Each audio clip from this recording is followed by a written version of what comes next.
இது ஃபர்ஸ்ட் மலேசியாவின் செய்திகள் உங்களுக்காக.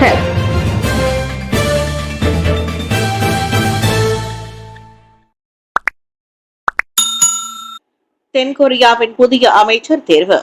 தென்கொரியாவின் தற்காப்பு அமைச்சராக இருந்த கிம் யாங் ஹியூன் பதவி விலகலை ஏற்றுக்கொண்ட அதிபர் யூன் சுக் யோல் சவுதி அரேபியாவுக்கான தூதர் சோய் பியோங் ஹியூகை பதவிக்கு நியமித்துள்ளார். பதவி விலகலை அறிவித்த கிம் யாங் ஹியோன் அதிபர் அலுவலகத்தின்படி ராணுவ சட்டத்தின் அறிவிப்பில் முக்கிய நபராக காணப்படுகிறார். தென்கொரியாவில் ராணுவ ஆட்சியை அறிவித்த சில மணி நேரங்களில் அதனை மீட்டுக் கொண்ட யூன் சுக்கியோல் அதற்கு பின்னர் இந்த நியமனத்தை செய்திருக்கின்றார். சுக்கியோலை பதவியில் இருந்து நீக்கும் தீர்மானம் எதிர்க்கட்சி தலைமையில் நாடாளுமன்றத்தில் முன்வைக்கப்பட்டது. ஆனால் அதனை அவரது கட்சியில் எதிர்த்தால் அந்த முன்னெடுப்பு சர்ச்சைக்குள்ளானது. இந்நிலையில் தற்போது அவர் மீது போலீஸ் விசாரணையை தொடங்கியுள்ளனர். உருமாற்ற திட்டங்களில் அரசாங்க அமைப்புகள் விரைந்து செயல்பட வேண்டும். வலுவான அடிப்படை வசதிகளை வழங்குவதில் கவனம் செலுத்தும் அதே வேளையில் வரையறுக்கப்பட்ட உருமாற்ற திட்டங்களில் சம்பந்தப்பட்ட அரசாங்க அமைப்புகளும் நிறுவனங்களும் விரைவாக செயல்பட வேண்டும். அடுத்த ஆண்டு ஆசியான் மாநாட்டிற்கு தலைமை ஏற்கும் மலேசியாவின் பங்களிப்பிற்கு ஏற்ப அந்நடவடிக்கை அமையும் என்று பிரதமர் ஸ்ரீ அன்வார் இப்ராஹிம் தெரிவித்தார். சில சமயங்களில் இப்பணிகள் கவனக்குறைவுடனும் மெதுவாகவும் செயல்படுவதால் ஆற்றல் உருமாற்றம் அல்லது இலக்கவியல் மாற்றத்தை செயற்கை நுண்ணறிவு ஏஐக்கு எப்படி கொண்டு செல்வது? நாட்டில் நாம் கட்டி எழுப்ப வேண்டிய அடிப்படை அம்சங்களை நாம் இன்னும் நிறைவு செய்யவில்லை. அடுத்த ஆண்டு நாம் ஆசியான் மாநாட்டிற்கு தலைமை ஏற்கிறோம் என்றார் அவர். அடுத்த ஆண்டு ஆசியான் தலைமைத்துவத்தின் முக்கிய அம்சங்களில் ஆசியான் ஆற்றல் கட்டமைப்பு, இலக்கவியல் இணைப்பு மற்றும் உணவு தொழில்நுட்பம் உட்பட மலேசியா வலுவான திறன்களை கொண்ட நாடாக உயர வேண்டும் என்று பிரதமர் மேலும் கூறினார்.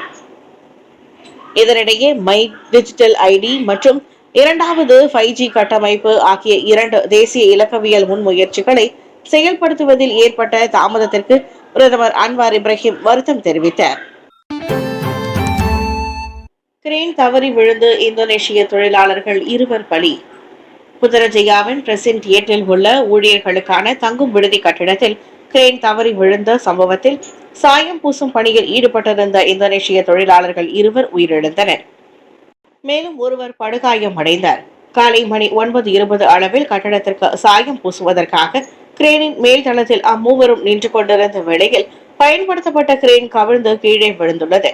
இந்த அசம்பாவிதம் தொடர்பில் புத்ரஜயா மாவட்ட கட்டுப்பாட்டு மையம் டிசிசிக்கு காலை மணி 9:40க்கு பொதுமக்களிடம் இருந்து அழைப்பு வந்ததாக புத்ரஜயா மாவட்ட போலீஸ் தலைவர் ஏசிபி ஐடிஷா முகமது கூறினார். அச்சம்பவத்தின் போது அம்மூவரும் கிரேனின் மேல் தளத்தில் நின்று அக்கட்டிடத்தின் 7வது மாடியின் சுவர்களுக்கு சாயம் பூசிக் கொண்டிருந்தனர். தென்கொரியா அதிபர் பதவி விலக கோரி தொழிற்சங்கங்களின் கூட்டமைப்பினர் போராட்டம். தென்கொரியாவில் சர்ச்சைக்குரிய ராணுவ ஆட்சியை அறிவித்த அதன் அதிபர் யூன் சுக் யோல் பதவி விலக வேண்டும் என்று கோரி அந்நாட்டின் தொழிலாளர்கள் புதன்கிழமை நாடு முழுவதும் மெழுகுவர்த்தி ஏந்தி போராட்டங்களை நடத்தினர். தலைநகர் சியோலின் குவாங்வான் சதுக்கத்தில் சுமார் 2000 பேர் கலந்து கொண்ட இந்த மெழுகுவர்த்தி ஏந்திய பேரணியை கொரிய சங்கங்களின் கூட்டமைப்புடன் இணைந்து மேலும் சில அமைப்புகள் ஏற்பாடு செய்திருந்தன.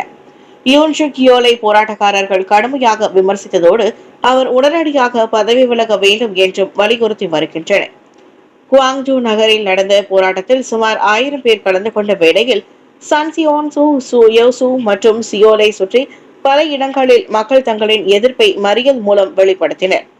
டேகு மற்றும் போஹாங் தென்கிழக்கு நகரங்களில் அரசாங்க மற்றும் தனியார் ஊழியர்கள், பத்திரிகையாளர்கள் சந்திப்புகளை நடத்தி யூன் சுக் யோலை பதவி விலக வலியுறுத்தியுள்ளனர். இதனிடையே தென்கொரிய அதிபருக்கு எதிராக அந்நாட்டின் நாடாளுமன்ற கட்டிடத்திற்கு வெளியிலும் மக்கள் தொடர்ந்து போராட்டம் நடத்தி வருகின்றனர். சுக்யோல் கைது செய்யப்பட வேண்டும், சுக்யோல் பதவி விலக வேண்டும் என்று கோஷமிட்டவாறு அவர்கள் போராட்டத்தில் ஈடுபட்டனர். குற்றத்தை மறுத்து வாதிட்டனர் ஃபேஷன் வால்ட் நிறுவனத்தின் உரிமையாளர்கள். தேசிய கருவூல நிறுவனம் மற்றும் பெர்முடோலான் நேஷனல் நிறுவனம் PNB-யின் 80 லட்சம் ரிங்கிட் முதலீட்டு நிதியை மோசடி செய்ததாக தங்கள் மீது சுமத்தப்பட்ட குற்றச்சாட்டை மின்னியல் வர்த்தகமான ஃபேஷன் வாலெட்டின் தோற்றுநர் அன்புள்ள VB யோசப்பும் அவரின் கணவரான டத்தோ ஃபட்சரிடம் மறுத்து விசாரணை கோரினர். நேற்று கோலாலம்பூர் செஷன்ஸ் நீதிமன்றத்தில் நீதிபதி ரஸ்லி அகமத் முன்னிலையில் அவர்கள் மீதான குற்றச்சாட்டு வாசிக்கப்பட்டது. ஃபேஷன் வாலெட்டின் இயக்குனர் வாரிய உறுப்பினர்களின் ஒப்புதல் இன்றி அந்நிறுவனத்தின் இயக்குநராக வங்கி கணக்கில் இருந்து 80 லட்சம் ரிங்கிட்டை 30 மேப்பிள் நிறுவனத்திற்கு செலுத்தி முதலீட்டு நிதி மோசடி செய்ததாக விவி மற்றும் ஃபட்சா மீது குற்றம் சாட்டப்பட்டது.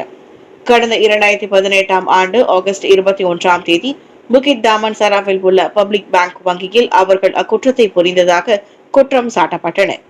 குற்றம் நிரூபிக்கப்பட்டால் 2 ஆண்டுகளுக்கு குறையாத மற்றும் அதிகபட்சம் 20 ஆண்டுகள் வரையிலான சிறை தண்டனையுடன் அபராதமும் பிறம்படியும் விதிக்க வகை செய்யும் குற்றவியல் சட்டம் செக்ஷன் 409 மற்றும் அதே சட்டம் செக்ஷன் 34 கீழ் அத்தம்பதியர் மீது குற்றம் சுமத்தப்பட்டுள்ளது.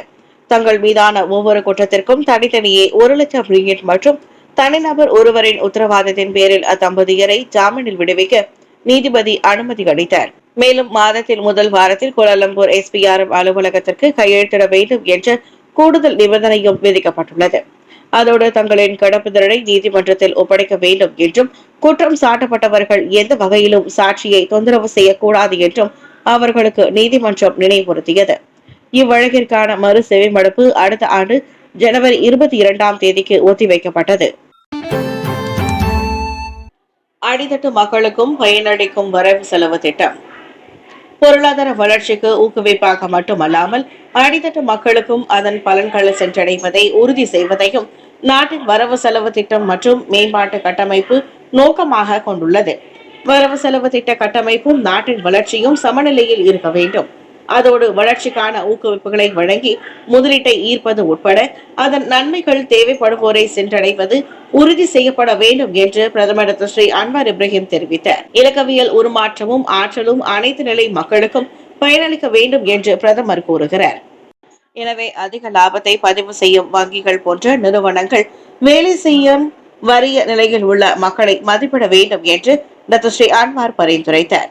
நம்மிடையே வேலை செய்யும் வறிய நிலை மக்களின் நிலை என்ன, என்ன அர்த்தம், அவர்களின் வசிப்பிடம் எங்கே, அவர்களின் ஊதியம் எவ்வளவு, துறைகள் குடும்பங்கள் வழிநடத்துபவர்கள் வறிய நிலை மக்களின் பாதுகாவலர்கள் கவனத்தில் கொள்ளுங்கள் என்றார் அவர்.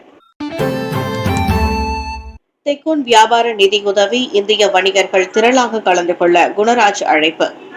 குறு சிறு மற்றும் நடுத்தர வர்த்தகர்களின் வணிக வளர்ச்சிக்காக ஆண்டுதோறும் தெக்கூன் மற்றும் ஸ்பூமி திட்டத்தின் கீழ் வழங்கப்படும் நிதி உதவியை இந்தியர்கள் முழுமையாக பயன்படுத்தி பலன் பெற வேண்டும்.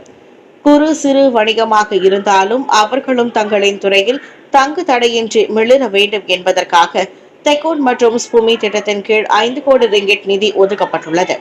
தங்களின் வணிக துறைகளுக்கு ஏற்ப முறையான ஆவணங்களுடன் விண்ணப்பம் செய்தால் நிச்சயம் அவர்களுக்கு தேவையான நிதியுதவி வழங்கப்படும் என்று தெக்கூன் வாரிய உறுப்பினர் குணராஜ் ஜோஸ் தெரிவித்தார். இது ஒரு கடனாக இருந்தாலும் குறைந்த வட்டியில் இந்திய வர்த்தகர்கள் தங்களின் வணிகத்தை விரிவுபடுத்திக் கொள்ள இத்திட்டம் துணை புரியும் என்று குணராஜ் நம்பிக்கை தெரிவித்தார்.